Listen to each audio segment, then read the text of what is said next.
Okay, this video is called Hierarchy of Cleanness. But first of all, just the basic concept of a hierarchy. You know, classically one thinks about the military, starting with the rank of private, going all the way up to the top general, okay? Then the next thing is the, social things like Maslow's hierarchy of needs, physiologic needs, social needs, safety needs, and finally at the top of the pyramid, self-actualization. We'll just briefly mention a few hierarchies here before we get into cleanliness. Here is Pearl, the female comedian and dating coach, talking about her hierarchy of whoredom, which is rather amusing. Pearl's really funny. She's actually one of the best dating coaches. I also like Casey Zander. He's probably my next favorite. Alexander Grace, he's really good. Okay, hierarchy of social skills. The basic social skills, understanding body language, communication, etc. Okay, the next thing we'll talk about here, now we're going to talk about the hierarchy of being, the chain of being, the great chain of being in Christian tradition. And the first one is here's a simple example. Coronation of the Virgin. Mary is the Queen of Heaven. Christianity, especially Catholicism, exalts women more than anything else in the world. She is the Queen of Heaven. Here she is crowned by Jesus Christu, God the Father, and the Holy Spirit, and then the angels are floating around. All right. So now here's a fancier version of the same thing. This is Assumption of the Virgin. The last one was by Diego Velázquez from 1635. This one is Assumption of the Virgin by Francesco Bottocini. And you see the earthly people are down here on the ground. Assumption of the Virgin Mary, she's left her coffin going up to heaven there with Christ. She's usually, blue for heaven, red for the sacrifice of Christ. At the higher up level, you'll typically have the saints, which are intercessors between the terrestrial world and the spiritual world. And you'll have angels, the different ranks of angels, and there's, Christ and whatnot. Okay, so that is hierarchy. Now we're going to get to the point. Oh, here's just one more diagram about the hierarchy chain of being. God at the top, the angels. There's different levels of angels too. Seraphim, cherubim, archangels, angels.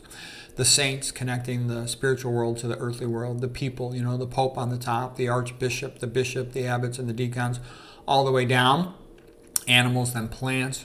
In royalty, there's a hierarchy. The king and the queen, the dukes and the duchesses, earls and countesses, the knights, the squire, the page, the farmers, etc. In the family, there's the father and the mother, the king and the queen of the family, the children, the servants, the pets.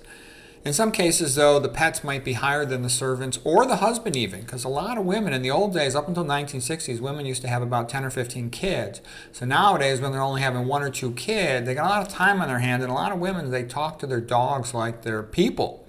And many modern women treat their dogs better than their husbands. I had that experience with my ex-wife. Okay, now here's what this talk was really about. That other stuff was all introduction.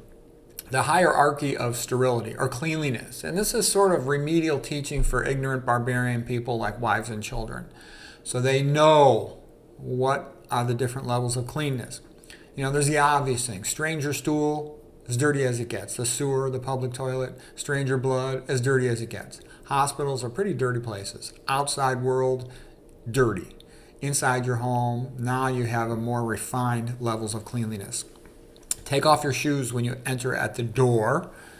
The other family member's toilet is considered dirtier than your own toilet. Your own toilet's dirty, but it's you, so you don't care so much. Okay, the floor is dirty. Remember that, the floor is dirty. So don't pick something off the ground and then touch other things, okay? I'm a Harvard-trained surgeon, okay? We used to have a lot of levels of sterility, and we have to be careful about them, okay? So it kind of drives me a little crazy when my friends and family have quite often zero sense of sterility. And I'll never forget being in microbiology class where we would touch the looper from the bacterial specimen to the agar plate, and all it would take is the tiniest touch and bacteria would grow. So it was a rather impressive display of transmissibility.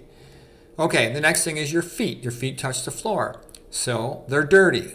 The dog is dirty. The dog rolls around on the floor. Okay, I know you love your dog and you think he's a person, but he's still a dog and he rolls around on the floor. A dog should not be in the bed, in my opinion. Okay, the kitchen sink. I know a lot of people love the dogs, have them in their bed, etc., etc. I'm not so sure that's a wise idea, especially the dogs rolling around and who knows what outside in the yard.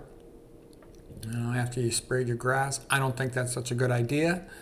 The kitchen sink. the bathroom sink. I even say the kitchen sink's dirtier because people use it a million times a day for all kinds of things, whereas in cooking who knows what. Whereas the bathroom sink, you don't go in there that much in comparison to the kitchen sink.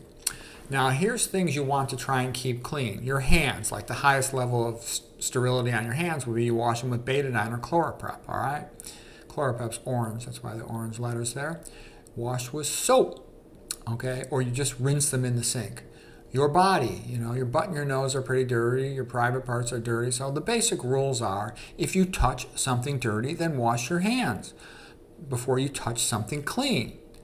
After you wash your hands in the sink, use a paper towel to turn off the sink. Don't just wash your hands and then grab the sink handle and close it with your hand because the sink handle itself is dirty. Isn't that obvious?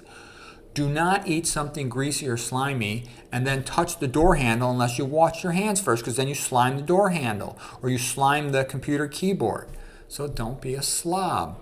Do not eat something with crumbs while working on the computer because they get into the keyboard, you jerk. Do not pick your nose or scratch your butt and then touch my stuff. Do not ever put your feet on my chair or my desk. Understand?